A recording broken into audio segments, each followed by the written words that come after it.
जैसे हमारे यहाँ 10 महादेवियां बोली गई हैं, महाविद्याएं। प्रथम काली हमारी जगदम्बा। काली माँ की प्राप्ति या सिद्धि इसलिए प्राप्त की जाती है मूल रूप में, ताकि हम अपने काल पे भी विजय प्राप्त कर सके, हम किसी बीमारी से ना मर सके, काल हमारा भक्षण ना करे, भगवती भले भक्षण कर ले। अच्छा। मार्कंडेय ऋषि जैसे थे, जिस समय उन्होंने इतना भगवान शंकर को प्रसन्न कर ले, वो महाकाल को चिपट गए और जो है काल लेने के लिए आए थे जिस समय पे, तो उस समय पे काल कुछ ना कर सके, क्योंकि महाकाल सामने विराजमान थे। तो महाकाल की जो शक्ति है, क्योंकि काली गति की शक्ति भी है, ये काल समय को भी बोला गया। अच्छा। और जो इंसान समय से पार होकर के मोक्ष प्राप्त करना चाहता है, समय चक्र में नहीं फंसना चाहता, उसके लिए काली की साधना अनिवार्य होती है। जो इंसान करना चाहता है कि अब मुझे इस जंजाल में नहीं रहना, मुझे हमेशा के लिए मोक्ष ले लेना है, माँ के चरणों में सदा के लिए विलीन हो जाना है, वो तारा की साधना करता है। तारा की साधना इसलिए की जाती है ताकि जब जीवन में आप फंस जाओ, कोई रास्ता आपको ना दिखाई दे कि अब जैसे कि अब कोई मेरे मतलब आगे पीछे नहीं है, मैं फंस चुका हूँ मूल रूप में। जैसे द्रौपदी का क्या देखा था, कैसा था कि मतलब जब तक उसको शंका थी भगवान के ऊपर, वो अपनी ऐसे साड़ी पकड़ के खड़ी रही और वो साड़ी उसकी खींचता रहा, है ना, दुशासन। तो उस समय पे उसको भगवान के ऊपर संदेह था कि पता नहीं भगवान आएंगे या नहीं आएंगे, पता नहीं मेरी इज्जत बच पाएगी या नहीं बच पाएगी, क्योंकि विश्वास नहीं था ना। और जब उसको पता चला कि अब सिचुएशन मेरे हाथ में नहीं है, अब तू ही तार सकता है मुझे, तब उसने उस साड़ी को ऐसे छोड़ दिया और सीधा हाथ ऊपर करके कि हरि बोल, तो अब तेरे हाथ में, अब तू संभाल गड्डी। तब भगवान को आना पड़ा। तो ये परीक्षा तारा की है असल में, कि जब कोई रास्ता ना मिले, जब अंत में तुम्हें कोई रास्ता नहीं दिखाई दे, तब ये वहां से ना, जैसे एक समुद्र के अंदर एक कश्ती के समझदार में फंस जाते हैं, वहां से निकाल के बाहर ले आती है, निकाल देती है, ले पार हो गया।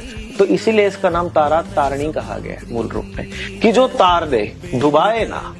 दूसरी महाविद्या। तीसरी ललिता त्रिपुर सुंदरी, इसी को षोडशी बोला जाता है। 16 साल की उम्र है, माँ जगदम्बा की सुंदर स्वरूप है। इसी को राजराजेश्वरी भी बोला जाता है। अब संसार में हो तो राज तो चाहिए, राज के बिना तो समझ सकते हो कि कुछ प्राप्ति नहीं हो सकती। अब जहां बैठे हो उस जगह के ऊपर सब कुछ चाहिए, व्यवस्था चाहिए। अब अगर आप यहाँ भी अगर ये सेटअप लगा के बैठे हो, तो इसको मेंटेन करने के लिए आपको कोष तो चाहिए, और कोष जब तक नहीं होगा आपके पास, आप मेंटेन नहीं कर सकते। तो राज सत्ता की जो अधिष्ठात्री माँ है, वो राजराजेश्वरी त्रिपुर सुंदरी षोडशी ललिता महात्रिपुर सुंदरी है। तो सुंदरता के लिए भी इनकी पूजा की जाती है, क्योंकि राज सत्ता के साथ साथ सुंदर यौवन का भी होना अनिवार्य है। क्योंकि बोलते हैं बड़े बड़े राज सत्ता तो एक यौवन के ऊपर भी हार जाता है, बड़े बड़े खजाने खाली हो जाते हैं इस चीज के ऊपर। तो यहाँ पे जगदम्बा जो ललिता त्रिपुर सुंदरी माँ है ना, वो यौवना के लिए लोग जो है इसके त्रिपुर सुंदरी रूप में आराधना करते हैं। वो ऐसा स्वरूप कर देगी कि बात छोड़ दीजिए, कि त्रिभुवन मोहन के ब्रह्मांड मोहन जो आराधना करते हैं, वो इसलिए भी करते हैं। षोडशी जो चाहते हैं कि हमारी आयु वर्गी ना बढ़ सके, हम सदा जवान है, यौवन मान रहे, हमेशा हष्ट पुष्ट रहे, तंदुरुस्त रहे, उसके लिए षोडशी रूप में आराधना करता है, कामाख्या के रूप में। और ये सब जो नाम है वो एक ही मां ललिता त्रिपुर सुंदरी के हैं। अच्छा। अलग अलग फॉर्म में इनकी पूजा की जाती है, कामाख्या कामनाओं की पूर्ति के लिए। तो ये जगतदात्री माँ की तो महिमा कितनी जो है गाई जाए उतनी कम है। चौथी महाविद्या माँ की भुवनेश्वरी। भुवन को बोला जाता है भवन, ईश्वरी, अर्थात जो घर परिवार राजसत्ता की जो है ईश्वरी है। आप राजसत्ता तो प्राप्त कर लिया आपने, अब उसको चलाओगे कैसे, मेंटेन कैसे करोगे? माँ ने महल तो दे दिया, लेकिन रहोगे कैसे उसके अंदर, लाइफस्टाइल कैसे मेंटेन करोगे, उस मेंटेनेंस को कैसे किया जाता है, इसका जो है भार्या माँ भुवनेश्वरी हमें देती है, कि भुवन को चलाया किस प्रकार से जा सकता है। राजसत्ता मिल जाएगी, उसको चलाओगे कैसे, मेंटेन कैसे करोगे उसको। मेंटेनेंस जो शक्ति होती है माँ भुवनेश्वरी देती है चौथी महाविद्या के रूप में, है ना। भैरवी, अब इतना कुछ दे दिया माँ ने, राजसत्ता दे दी, है ना, और दे दिया मेंटेनेंस करने का भी है। अब मोह मेरा फिर से पड़ गया कि कहीं मेरा कोई लूट ना ले भाई, मुझे ये टेंशन है कि मेरे पास राजसत्ता तो माँ ने दे दी, अब कोई लूट लेगा। मुझे तो इसका भी भय कि कल को मैं मर गया, पता नहीं कोई क्या करेगा, इसका क्या नहीं करेगा। इस भय से मुक्ति के लिए माँ भैरवी की आराधना, पांचवी महाविद्या, कि मुझे भय से मुक्ति दे हे जगदम्बा, क्योंकि राजसत्ता भोग रहा है, कल को मृत्यु हो जाए तो मुझे इसका भी भय। लेकिन ये तो अतल सत्य है, मरने से तो हर कोई डरता है, लेकिन सत्य भी तो है ये। और सत्य को स्वीकार करने से डरते हैं, मरने से कोई नहीं डरता, क्योंकि मरना सभी को है ना। तो उस भय जो तुम्हारे मन के अंदर हो, कोई भी किसी भी प्रकार का एनी काइंड ऑफ फियर, वो माँ जगदम्बा भैरवी खत्म कर देती है। बोला उत्तर भानु सहस्त्र कांति मरुणा शिरोमात शिरोमालिका, अर्थात इसके ध्यान में कितना अच्छा बोला गया ना, मन के अंदर विचारों का एक गठड़ी बन करके जो है सामने आती है ना, और उसका भय का नाश। जैसे एक पत्थर आपको एक रहता है ना कि मतलब मेरे पास चोरी हो जाएगा, उठा करके फेंक दिया, अब है नहीं है ना, तो भय किस बात का, तो ये ज्ञान जो है माँ भगवती भैरवी हमें देती है। इसलिए भैरवी की आराधना भय से मुक्ति प्राप्ति के लिए की जाती है, किसी भी प्रकार का वो भय, XYZ कोई भी हो, है ना। माँ छिन्न मस्तिका, परोपकार, परित्याग का प्रतीक, जो अपने बच्चों के लिए अपनी गर्दन को काट के अपना रक्तपान कर ले, इससे ज्यादा दैनिक कहीं देख सकते हो।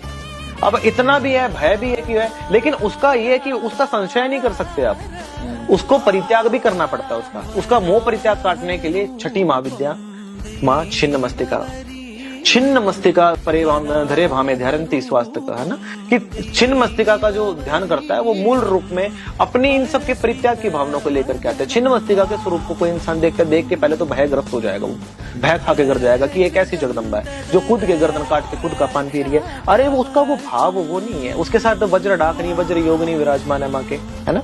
तो देखा जाए कि माँ डाक विद्या अर्थात डार्क एंटिटीज की भी स्वामिनी है, उनका भी माँ जो है पालन कर रही है। योग विद्या की अधिष्ठात्री योगिनी, उनका भी माँ पालन कर रही है। माँ के एक पांव के नीचे कामदेव और रति विपरीत मुद्रा के अंदर विराजमान है।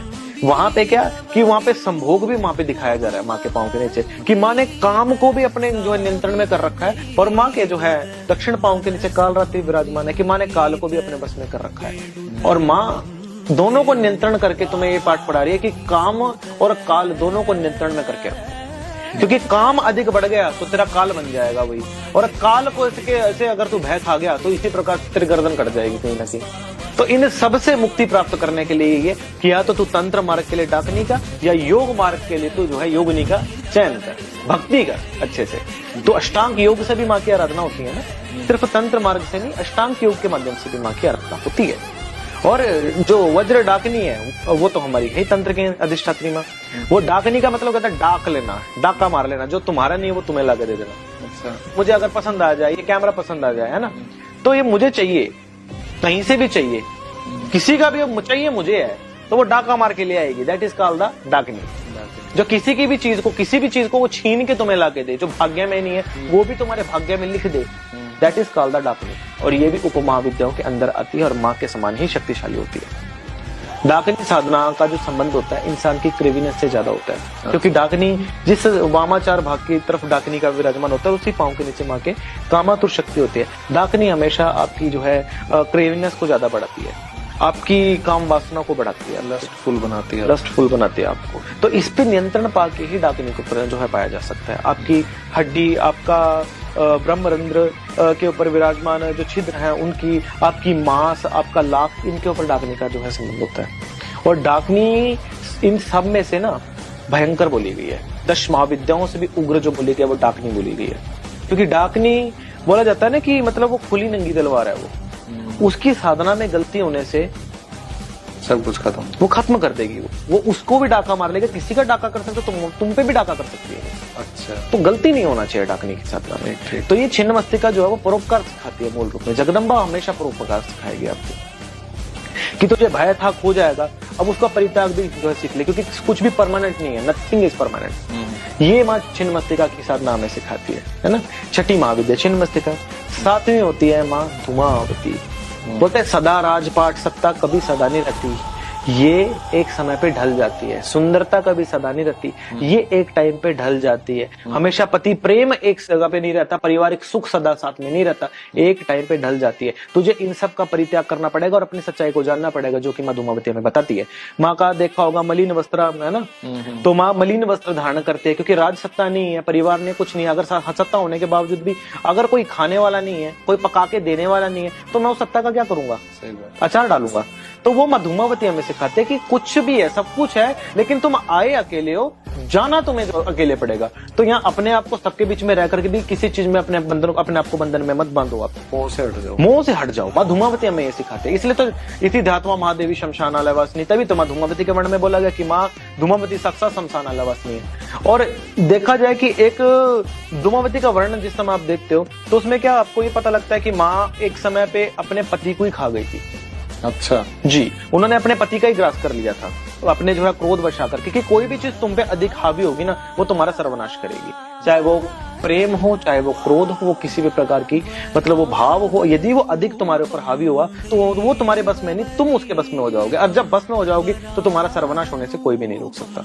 ये चीज माँ धूमावती हमें रिप्रेजेंट करते हैं। और तंत्र के अधिष्ठात्री माँ, 7वीं महाविद्या माँ धूमावती, 8वीं महाविद्या होती है हमारी माँ पीताम्बरा बंगला मुखी, शत्रुनाशिनी। क्योंकि देखिए सब कुछ होने के बावजूद भी लोग शत्रु हो जाते हैं आपके, अकारण हो जाएंगे, कोई रीजन नहीं है उसका। और ये कलयुग की अधिष्ठात्री भी बोली गई है माँ पीताम्बरा, वो इसलिए बोली गई है क्योंकि देखिए कलयुग में हर इंसान का शत्रु है। हर व्यक्ति एक दूसरे से देख के जलता है बिना किसी कारण के। एक छोटी सी हम आपको एग्जांपल देते हैं। आपका कोई रिश्तेदार हो, कोई भी अच्छा सगा संबंधी मित्र प्यारा हो, है ना, आप उसको पैसे दे दो और उसको बोलो कि भैया मुझे वापस दे दो, उस समय लो वही वो तुम्हारा दुश्मन है, हो जाता है। होता है ना। तो ये ही माँ धूमावती बताती है कि कलयुग में कोई भी तुम्हारा मित्र नहीं, सब तुम्हारे शत्रु हैं, ये याद रखो, समझे ना। एक तरफ से माँ जो है जीवाग्रास करती है और दूसरा माँ जो है शवासना होती है, शव पे विराजमान, कि वो जो तुम्हारे अस्तित्व ही है, काल को हमेशा अपने आसन के रूप में रखो। क्योंकि कालासन जो होता है ना वो मूल रूप में ही है, क्योंकि तुम्हारी प्रकृति तो यही तुम्हें बोल रही है ना कि तुम्हें अंत मिट्टी का हो, मिट्टी में मिल जाना है तुम्हें, तो किस बात का तुम्हें भय, किस बात की टेंशन। शत्रु है, शत्रुओं को दूर रखो जीवन से। तो ये पीताम्बरा का ये विधान है। उसके बाद होते हैं उच्चिष्ट चंडालिनी माँ मातंगी। उच्चिष्ट का मतलब क्या होता है? झूठा। चंडालिनी जो चांडाली कर्म करती है, जो मूल रूप में मुर्दों को खाती हो, मुर्दों का खाती हो, शमशान के कर्म करती हो। कर्म तो कोई भी हो, वो अच्छा नहीं है, वो बुरा नहीं है, वो क्रम है, किसी भी प्रकार का क्रम है। और उच्चिष्ट भोग लगता है माँ को, झूठा भोग लगता है। क्योंकि कहीं एक ऐसी दशा भी तुम पे आ सकती है, शत्रु ऐसा भी कर्म कर सकते हैं जहां तुमसे भोजन भी छीन सकता है, और तुम्हें ऐसी दशा आ जाए कि तुम्हें किसी का उच्चिष्ट भोजन भी करना पड़ सकता है, किसी के घर से भिक्षा मणि करके खाना पड़ सकता है। शायद उन्होंने घर में से बाद में बचा तुम्हें दिया हो, तो वो उच्चिष्ट हुआ कि नहीं हुआ। तो उच्चिष्ट चंडालिनी का आधार होता है, और ये पैशाचों की अधिष्ठात्री होती है, जो पिशाच होते हैं, भूत पिशाच सब इस एंटिटीज इसके अंडर होते हैं। उच्चिष्ट चंडालिनी की साधना के बगैर पैशाच सिद्धि कभी नहीं हो सकती, क्योंकि हस्ती पैशाच गणपति और उच्चिष्ट चंडालिनी ये दो ऐसे मतलब शक्तियां हैं कि जो भूत प्रेतों के साथ जिनका अधिक संबंध है। ठीक, तो उसके प्रांत आ जाते हैं कमलेश्वरी विद्या, जिसको लक्ष्मी के रूप में लोग लक्ष्य आमी, हाँ, कि लक्ष्य है ये मेरा है, मुझे कंप्लीट करना है। वैसे भी माँ कमला तो सभी की जो है प्रायोरिटी है कि अपना मेंटेनेंस करना है तुम्हें, है ना। तो पूरा 10 महाविद्या कॉन्सेप्ट यही है ना कि भक्ति मुक्ति का रंसन से कल्प वृक्ष स्वरूप का, कि भक्ति करोगे तो मुक्ति ऑटोमेटिकली हो जाएगी। कल्प वृक्ष स्वरूप को, अपनी कल्पनाओं के पेड़ को आगे बढ़ाते चले जाओ, भक्ति करते चले जाओ, फल की चिंता छोड़ दो। ये 10 महाविद्याएं बैठी हैं, अपने आप संभाल लेंगे देवी जगदम्बा। तो इसलिए तंत्र में इन 10 महाविद्याओं की साधना बहुत जरूरी है। और भारत में बहुत ही कम ऐसे साधु आजकल बचे हैं कि जिन्होंने संपूर्ण 10 महाविद्याओं की साधना की है।